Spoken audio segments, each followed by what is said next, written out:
Hello everybody, welcome to Grandstand Productions. 2021 was an all-around fantastic season for the Boston Red Sox. But there are some moves Chaim could make this winter to make sure the Red Sox have a successful season for years to come. Today, we'll be going over the top 5 free agents that the Red Sox should sign in the 2021 to 2022 offseason. These are in no particular order.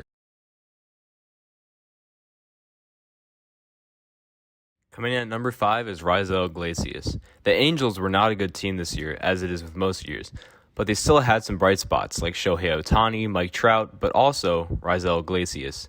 Iglesias in 65 games played this year had a 2.57 ERA, giving up 20 earned runs in 70 innings pitched with 34 saves.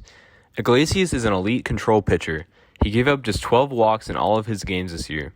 Iglesias would be a great addition to the Red Sox bullpen considering they had a slight problem this year with walks, especially leadoff walks.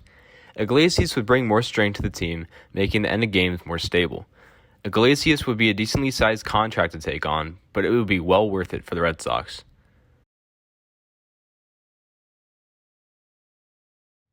Coming in at number 4 is Marcus Stroman. Marcus Stroman would be a fantastic addition to the Red Sox rotation. Stroman had an awesome 2021 with a 3.02 ERA in 33 games. Stroman has pitched very well in the AL East in years past for the Toronto Blue Jays. Stroman would fit in as a 3-starter behind Sale and Eovaldi. Stroman is also a high-energy player which could provide a fire to the Red Sox. Stroman's contract would be a hefty one considering his performance this year, but all around would be an awesome addition to the Red Sox team, especially with Eduardo Rodriguez possibly departing, or if not, would be another starter needed considering that the Red Sox didn't have a definite 5 starters at all times this year.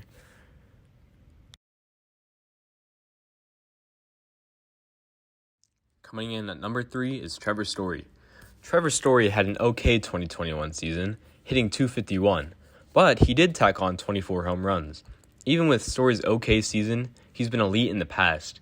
In 2018 and 2019, he hit a combined 72 home runs, while also making the All-Star team both years and winning the Silver Slugger Award both of those years. Story is a known power bat and could also prompt a move to second, or him coming to Boston to play shortstop could also prompt a Bogarts move to second. Story's contract would be a good amount, but considering his below-average season for a player of his caliber, it would most likely be a little cheaper, and there's always room for negotiation. Taking into effect that the Rockies haven't had any playoff success for a while, Story would probably want to come to a winning team. Another power bat in the Red Sox lineup would be a great thing.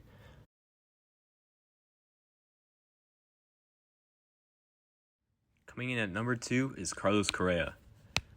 The main idea with signing Carlos Correa is that Xander Bogaerts can move on from the Red Sox when his contract expires. So, signing Carlos Correa would be a very important move for the Sox. Correa would be an elite addition to the team, providing power, defense, and energy. Bogaerts has had some struggles on the defensive side of the ball in the past couple years, and Correa would lock that left middle infield up very well. In 2021, Correa hit .279 with 26 home runs, compared to Bogaerts' .295 and 23 home runs. Even if Bogaerts doesn't leave, a Correa signing would allow Bogaerts to move to second and give him a little lift off his shoulders defensive-wise. Correa's contract, if he were to sign him, would be very expensive, upwards of $30 million a year, but it would be well worth it for the foreseeable future. Signing Correa would make the Red Sox lineup one of the scariest in the league, and he would bring a clutch hitting factor that a lot of players don't have, which would be awesome in the playoffs.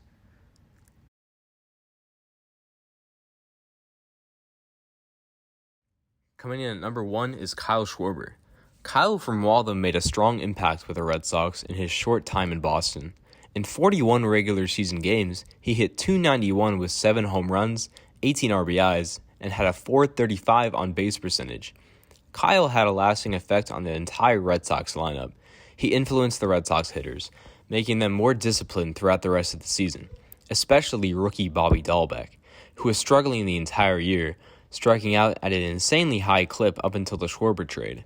In the month of August, Dahlbeck won Rookie of the Month, hitting .339 with 7 home runs and 21 RBIs, and continued his streak into September, while cooling off just a little.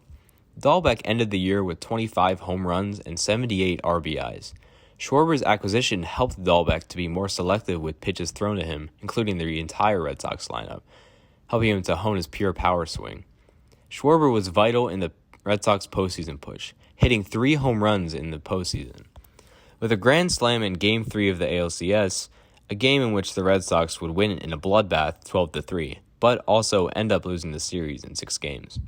Signing Schwarber in the offseason would be great, especially if J.D. Martinez opts out of his contract, which would make him a free agent. Schwarber could be an everyday first baseman for the Sox, or the everyday DH if J.D. opts out. He can provide an elite power bat for the next few years. So those were the top 5 free agents that the Red Sox signed in the 2021-2022 offseason. Leave your thoughts in the comments below and like the video. Also, follow our Twitter at Grandstand Productions.